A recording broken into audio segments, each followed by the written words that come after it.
Hi, welcome back to George Woodshaw.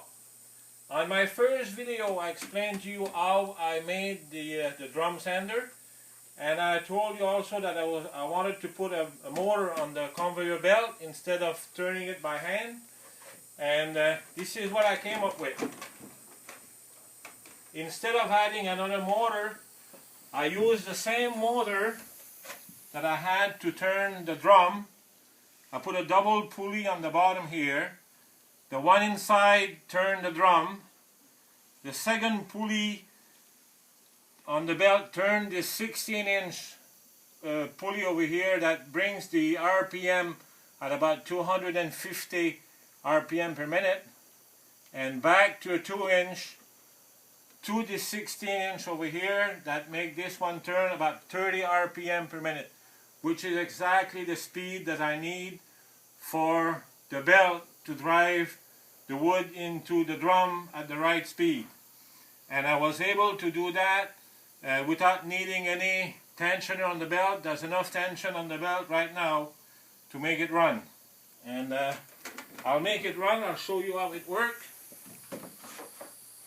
Just to make it turn.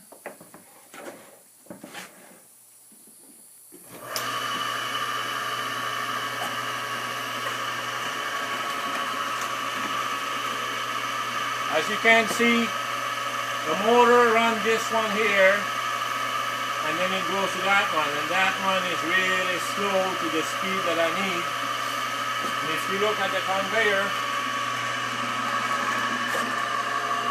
that's the speed I was looking for to put the wood through the sander. I'll make you a demonstration.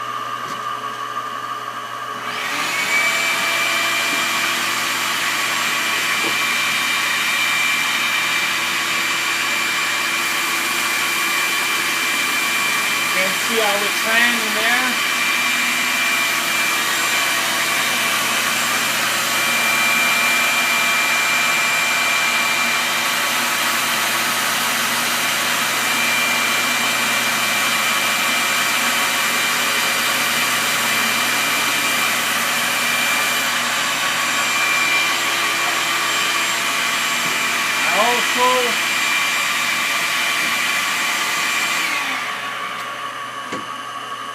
Sure I was not going to damage anything in the back.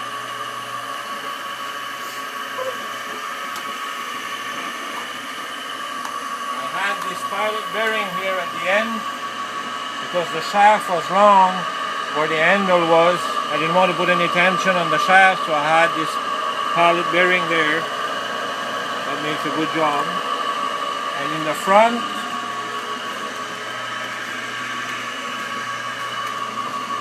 this is where I made the tension on the belt with this tightener.